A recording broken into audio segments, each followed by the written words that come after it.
একটি গ্রামের ছেলেকে শহরের স্কুলের ছেলেরা ডিস্টার্ব করতে শুরু করে। আর এরপর যা ঘটতে শুরু করে তা কল্পনাও করতে পারেনি শহরের ছেলেরা। গ্রামের ছেলে মানেই যে চাচাতো ভাই বা খ্যাত, এই ধারণা পাল্টে দিবে এই মুভিটি। তো দেরি না করে সরাসরি চলে যাওয়া যাক গল্পে। গল্পের শুরুটা হয় একটি গ্রামের পরিবার নিয়ে। সেই পরিবারের ৩ জন ব্যক্তি। মূল নায়ক পার্ক ইয়ং, তার বোন জেনি এবং তাদের মা। আসলে পার্কের মা এই শহরে কাজ করত, আর সাথে বোন জেনিও তার মার সাথে থাকত। কিন্তু পার্ককে রিসেন্টলি তাদের গ্রাম ছেড়ে চলে আসতে হয়। সে এই শহর সম্পর্কে তেমন কিছুই জানে না, কারণ সে একটি গ্রাম্য পরিবেশে বেড়ে উঠেছিল। এই শহরে পার্ককে তার মা একটি বয়েজ স্কুলে ভর্তি করে দেয়, আর তার বোন জেনিও এখানকার একটি গার্লস স্কুলে পড়ে। ভর্তি হওয়ার পর এটা ছিল পার্কের স্কুলের প্রথম দিন। কিন্তু প্রথম দিনেই সে এক অদ্ভুত ঘটনার মুখোমুখি হয়। সে দেখতে পায় যে স্কুলের সামনে একটি গলিতে কিছু ছেলে একজনকে খুব মারছে আর বুলি করছে। ও আচ্ছা, এখানে বলে রাখি যে ছেলেটি বুলি হচ্ছে তার নাম জুনসু। আসলে সেই দুষ্টু দলটি সু জুনের পকেট মানি ছিনিয়ে নেওয়ার চেষ্টা করছিল। এসব দেখে পার্ক থমকে যায়, কারণ সে তো গ্রামের ছেলে, সে এসব দৃশ্যের সাথে পরিচিত নয়।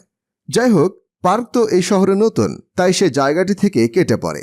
এরপর পার্ক স্কুলে যায় এবং নিজের ক্লাসরুমে বসে পড়ে। পার্ক এখানে দেখে যে জুনসু আসলে তারই ক্লাসে পড়ে, অর্থাৎ তারই ক্লাসমেট। এরপর ক্লাসে আবার সেই ছেলেগুলো আসে যারা কিনা জুনসুকে বুলি করছিল। তাদের প্রধান হলো কিটা। সে এসে জুনসুকে হুমকি দিয়ে বলে, যদি তুমি আমার বিরুদ্ধে রিপোর্ট করেছো স্কুলে, তবে তোমাকে আমি প্রাণে মেরে ফেলব। আর জুনসু এতে মাথা নিচু করে সম্মতি দেয়। তবে সবচেয়ে অবাক করা বিষয় হলো, কিটা এবং তার গ্যাং যখন থেকে ক্লাসে আসে তখন থেকে কেউ তাদের উপর চোখ তুলে তাকায়নি। মানে এরা খুবই ভয়ঙ্কর একটি গ্যাং হিসেবে পরিচিত। কিন্তু এ সময় পার্ক সেই ছেলেগুলোর দিকে আবার চোখ তুলিয়ে তাকিয়ে থাকে, কিছুটা রাগ ও বিস্ময় নিয়ে। কিন্তু কিটা গ্যাংয়ের একজন, যার নাম ফিডাইল, মনে করে যে পার্ক তাদের চ্যালেঞ্জ জানাচ্ছে। কিন্তু কিটা স্কুলে পার্ককে আর কিছুই করে না, শুধু বলে যায়, তুমিও যদি জীবিত থাকতে চাও তবে মাথা নিচু করে চলবে, আর এরকম চুতিয়াগুলোকে কখনো সাহায্য করবে না। এই বলে কিটা গ্যাং সেখান থেকে চলে যায়। এরপর জুনসু পার্ককে বলে, তোমার তাদের দিকে ওভাবে তাকানোটা ঠিক হয়নি। ওরা খুবই খাতারনাক একটি গ্যাং, ওদের প্রচণ্ড পাওয়ার। তখন পার্ক জুনসুকে জিজ্ঞাসা করে, তোমাকে যে বুলি করেছিল সেই ছেলেটির নাম কি? জুনসু বলে, তার নাম কিটা, সে খুবই ভয়ঙ্কর, এই গ্যাংয়ের লিডার। কিন্তু পার্ক যখনই কিটার নাম শুনল তখনই সে চমকে উঠল, কারণ কিটা তার ছোটকালের বন্ধু। মানে কিটা আর পার্ক ছোটবেলায় একসাথে গ্রামের প্রাইমারি স্কুলে পড়াশোনা করেছে। এরপর কিটা শহরে চলে আসে, তাই পার্কের সাথে আর কোনো যোগাযোগ ছিল না। যাই হোক, পার্ক আর কিছু না বলে সেদিন সবগুলো ক্লাস শেষ করে। তারপর সে বাড়ি ফেরার জন্য বের হয়। পার্ক যাওয়ার সময় একটি বক্সিং ট্রেনিং সেন্টার দেখতে পায়, আর বক্সিংয়ের প্রতি পার্কের অনেক আগ্রহ। তাই সে কৌতূহল দমন করতে না পেরে সেখানে ঢুকে যায় আর বক্সিংয়ের জিনিসগুলোতে মারামারি করতে শুরু করে। তবে এ সময় সেখানকার ওনার অর্থাৎ মালিক চলে আসে। মালিকটি বলে, তুমি কে? বিনা পারমিশনে তোমার এসব জিনিস ইউজ করা একদমই উচিত হয়নি। পার্ক বলে, আমি এই শহরে নতুন, আমি বক্সিং শিখতে চাই, তাই এখানে এসেছি।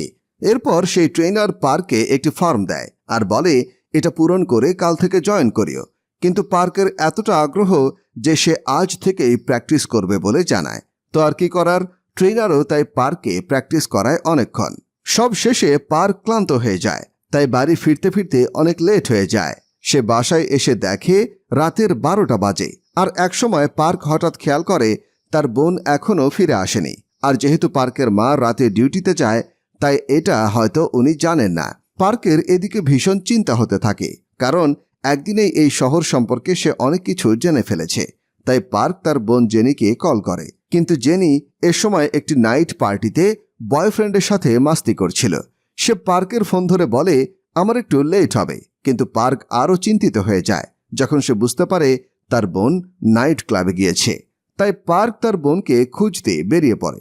এ সময় রাস্তায় পার্ক দেখতে পায় কিটা তার বন্ধুদের সাথে বসে ড্রিঙ্কস করছে আর হাসাহাসি করছে। পার্কের সামনে দিয়ে যাওয়ার সময় একটু দাঁড়ায়। তখন কিটা পার্ককে ডাক দিয়ে বলে, এই, তোর নাম কি? পার্ক তখন নিজের পুরো নামটা বলে। আর পুরো নামটি শোনার পর কিটা বুঝতে পারে এটা তার ছোট কালের বন্ধু পার্ক। তখন সবাই পার্ককে সেখানে বসায় আর ড্রিঙ্ক করার জন্য জোরাজুরি শুরু করে দেয়। কিন্তু পার্ক কোনো মতেই ড্রিঙ্ক করে না। এরপর কিটা তার বন্ধুদের পার্কের সম্পর্কে বলতে থাকে। বাট কিটা যা বলছিল তার বেশিরভাগই ছিল স্যাটায়ার জাতীয়, অর্থাৎ এখানেও কিছুটা বুলি করছিল পার্কে। একসময় কিটা পার্কের মৃত বাবাকে নিয়ে মজা শুরু করলে পার্ক সেখান থেকে উঠে চলে আসে। এরপর পার্ক তার বোনকে খুঁজতে থাকে। এ সময় পার্ক দেখে যে তার বোন রাস্তায় একটি ছেলের সাথে মাস্তি করছে। এটা দেখে পার্ক তার বোনকে তাড়াতাড়ি বাসায় যাওয়ার জন্য বলে। তার বোন জেনির ইচ্ছা না থাকলেও সে চলে আসে আর ছেলেটিকে বলে, তুমি আজ যাও, আমার ভাই খুব স্ট্রিক্ট, গ্রাম থেকে এসেছে নতুন, এখন আমাকে যেতে হবে। এই বলে জেনি সেখান থেকে তার ভাই পার্কের সাথে চলে আসে। এরপর দেখা যায় পার্ক আর জন সু এর মাঝে এখন ভালো বন্ধুত্ব হয়ে গেছে। তো একদিন পার্ক তার বাসায় জুন সুকে নিয়ে আসে একসাথে গ্রুপ স্টাডি করার জন্য, কারণ পার্ক গণিত একটু কম পারত আর জুনসু খুবই ভালো ছাত্র ছিল, তাই পার্ক মাঝে মাঝে তার কাছে সাহায্য নিত। এদিকে কিটা গ্যাং আগের মতোই অন্যান্য স্টুডেন্টদেরকে বুলি করে বেড়াতো আর রাতে পার্টি করত। এমনই এক রাতে কিটা ও তার বন্ধুরা মিলে পার্টি করছিল, আর সে সময় সেখানে আসে তাদের সিনিয়র ব্যাচের আরেকটি গ্যাং, যার লিডার টাক মাথার গিল। গিল আরও খাতারনাক ছিল, তার গ্যাংকে কিটাও ভয় পেত। তো সেই পার্টিতে গিল ঢুকে যায় আর কিটার গার্লফ্রেন্ড এবং কিটা গ্যাংয়ের অন্যান্য ছেলেদের গার্লফ্রেন্ডদের সাথে অশ্লীলতা শুরু করে। তারা নানাভাবে মেয়েগুলোকে হ্যারাস করতে শুরু করে। আর এসব দেখে কিটা একদম চুপ ছিল, কারণ গিলের উপর কথা বলার সাহস তার নেই। এরপর দেখা যায় পার্ক ডেইলি বক্সিং প্র্যাকটিসে যায়, আর সেখানে কঠোর প্র্যাকটিসের মাধ্যমে সে নিজেই অনেক কিছু শিখে ফেলে।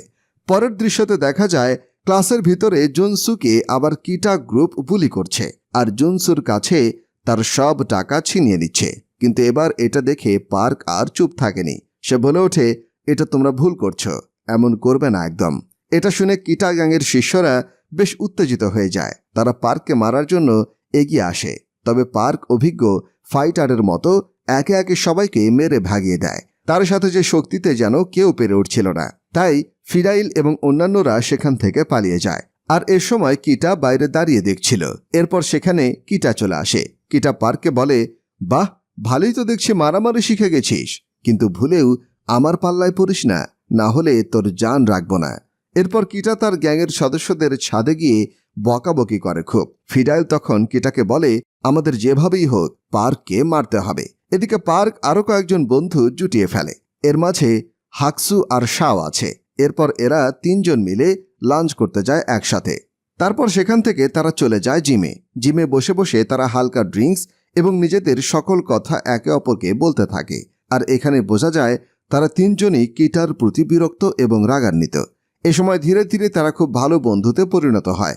যাই হোক, এরপর দেখা যায় যে স্কুলের গিল গ্যাং ছাদে নিয়ে গিয়ে কিটা গ্যাংকে শাস্তি দিচ্ছে আর মারছে, কারণ কিটা গ্যাং এবার তাদের হাতে পর্যাপ্ত পরিমাণ চাঁদা তুলে দিতে পারেনি। আসলে কিটা গ্যাংয়ের সিনিয়র হলো গিল, তারা যা বলবে তাই হবে। কিটা গ্যাং তাই সবসময় গিলের কথা অনুযায়ী চলে। রাতে পার্ক স্কুল থেকে বাড়ি ফেরার সময় তার মায়ের শপের সামনে দিয়ে যাচ্ছিল।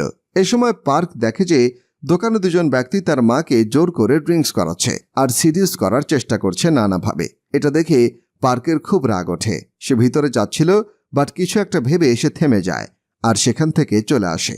আসলে পার্ক তার মাকে অনেক আগেই প্রমিস করেছিল যে সে কখনো মারামারি বা এসব করবে না। এরপর সে রাস্তা দিয়ে বাড়ি ফেরার সময় দেখে ফিডাইলের গার্লফ্রেন্ডকে এক সিনিয়র হোটেলে রাত কাটানোর জন্য জোরাজুরি করছে, কিন্তু মেয়েটি রাজি হচ্ছে না। এ সময় পার্ক আসে, তবে পার্ক বিষয়টি দেখলেও এড়িয়ে যায়। মেয়েটি ওই সিনিয়রের মিডল স্ট্যাম্পে সজোরে কিক মারে আর সেখান থেকে কোনোভাবে বেঁচে পার্কের কাছে দৌড়ে আসে। মেয়েটি পার্ককে বলে, তুমি আমাকে বাঁচালে না কেন?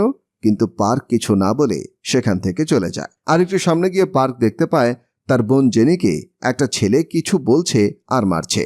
পার্ক এটা দেখে আর ঠিক থাকেনি, সে ছেলেটাকে উত্তম মধ্যম দিয়ে দেয়। কিন্তু জেনি এ সময় পার্কের উপর চিৎকার করে। জেনি বলে, সে আমার বয়ফ্রেন্ড, তুমি তাকে কিছু বলবে না। এরপর দেখা যায় কিটা গ্যাং আগের মতোই স্কুলের ছেলেদের বুলি করে বেড়াচ্ছে। আর এদিকে পার্ক তার বোনের বয়ফ্রেন্ড সম্পর্কে জানতে পারে। আসলে তার বোনের বয়ফ্রেন্ড পাশের স্কুলের, আর সেও একজন বুলিকারক, অর্থাৎ অন্যান্য ছেলেদের বুলি করে। স্কুলের পর পার্ক রাস্তা দিয়ে হেঁটে যাচ্ছিল। এ সময় পার্কের কাছে কিটার গার্লফ্রেন্ড হাইজিন আসে। হাইজিন পার্ককে তার একটা মেয়ে ফ্রেন্ডের কথা জানায় ডেটের জন্য, কিন্তু পার্ক এখানে সরাসরি না করে দেয় মুখের ওপর। এ সময় কিটা তাদের একসাথে দেখে ফেলে এবং কিটা হাইজিনকে কাছে টেনে কিস করে বুঝিয়ে দেয় তার গার্লফ্রেন্ডের উপর নজর দিলে পার্কের খুব খারাপ কিছু হবে। এর পরের দিন পার্ক স্কুলে যাওয়ার সময় হঠাৎ তার ওপর কয়েকজন আক্রমণ করে তাকে মারতে শুরু করে। আসলে এরা পার্কের বোনের বয়ফ্রেন্ডের গ্যাং। পার্ক তাদের কোনোভাবেই একা মোকাবেলা করতে পারছিল না। তবে ভাগ্য ভালো যে এ সময় পার্কের অন্য দুই বন্ধু হাকসু ও শাও চলে আসে। তারপর তারা তিনজন মিলে ওদেরকে বেধড়ক পেটায়। এ সময় তারা সেখান থেকে চলে আসে। চলে আসার পর এরা তিনজনই বুঝতে পারে সামনের পরিস্থিতি আরও খারাপ হবে, তাই পার্ক আরও ভালো করে প্র্যাকটিস করতে থাকে ট্রেনিংয়ে। এদিকে শাও এবং হাকসুও প্রস্তুত থাকে। এরপর তাদের তিনজনকে একটি কফি শপে খেতে দেখা যায়, আর এখানে কিটা আসে তাদের উপর চরম রাগ ঝাড়ে, কারণ পার্কের বাহাদুরি এখন সব জায়গায় শোনা যাচ্ছে। সে পাশের স্কুলের যে গ্যাংকে মেরেছে তারা সবচেয়ে খাতারনাক একটি গ্যাং।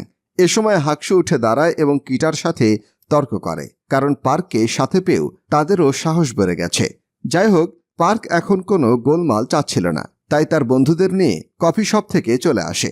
এরপর তারা সকলে কিটাকে কিভাবে শায়েস্তা করা যায় সেই প্ল্যান বানাতে শুরু করে। এ সময় হাকসু বলে যে আমরা কিটাকে পিটিয়ে ঠিক করে দেব। যাই হোক, পার্ক এখনও কোনো গোলমাল চাচ্ছিল না, তাই তার বন্ধুদের নিয়ে কফি শপ থেকে চলে আসে। এরপর তারা সকলে কিটাকে কিভাবে শায়েস্তা করা যায় সেই প্ল্যান বানাতে শুরু করে।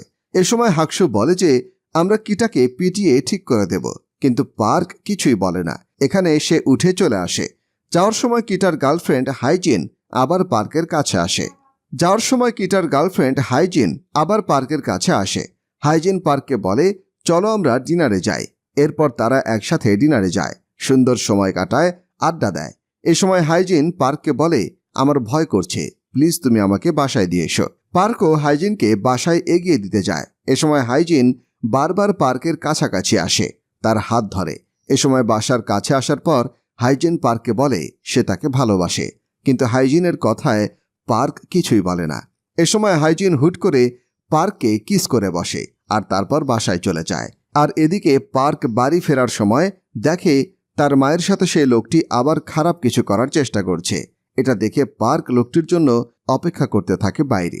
আর লোকটি যখনই বাইরে আসে দোকানের, তখনই পার্ক সেই লোককে খুব বাজেভাবে মারতে শুরু করে। এর পরের দিন হাইজিন কিটার সাথে ব্রেকআপ করে ফেলে। এতে করে কিটা প্রচুর রেগে যায়। সে তার সব রাগ ঝাড়ে হাকসু আর শাওকে মেরে। কিটা গ্যাং তাদেরকে খুব মারে, কারণ তারা পার্কের ফ্রেন্ড। এরপর হাকসু এবং শাও বিধ্বস্ত অবস্থায় পার্কের কাছে আসে। পার্ক তাদেরকে জিজ্ঞাসা করে এই অবস্থা কেন। তখন হাকসু পার্ককে বলে কিটা গ্যাং আমাদের এই অবস্থা করেছে, এত কিছুর পরও কি তুমি চুপ থাকবে? এদিকে তাদের কাছে খবর আসে তাদের বন্ধু জু সুকেও কিটা গ্যাং প্রচুর মেরেছে। এমন মারা মেরেছে যে জুন সু এখন হসপিটালে। আর তারা সকলে এখন জুন সুকে দেখতে যায়। জুন সুর এমন অবস্থা দেখে পার্কের প্রচণ্ড রাগ হয়। তারপর পার্ক, হাকসু এবং শাও মিলে কিটা গ্যাংয়ের কাছে যায়, আর এখানে তাদের চরম লেভেলের মারামারি হয়। পার্করা কিটা গ্যাংকে এমন মার মারে যে তারা কখনোই ভুলবে না, তাদের একেবারে আধমরা অবস্থা করে দেয়। এরপর দেখা যায় পার্করা স্কুলে খুবই হাসাহাসি করছে, কারণ এখন তারা স্কুলের হিরো। কিটা গ্যাংকে এখন স্কুলের আর কেউ ভয় পায় না, এখন সবাই পার্কের ফ্যান। এদিকে আবার গিল কিটাকে খুঁজে বেড়াচ্ছে, কারণ গিলের লোক কিটাদের যেভাবে মেরেছে তা গিলের সহ্য হচ্ছিল না। আর তারপরে দেখা যায় পার্করা মিলে এবার গিলকে মারতে যাচ্ছে, কারণ তারা এখন আর কাউকেই ভয় পায় না। আর এখানেই শেষ হয় এই মুভিটি। একটি গ্রামের ছেলে যে কতটা ভয়ঙ্কর আর শক্তিশালী হতে পারে তা পার্ক দেখিয়ে দেয়। আর গ্রামের ছেলে বলে উপহাস করা যে একদমই ঠিক না, তাও পার্ক মনে করিয়ে দেয় সবাইকে।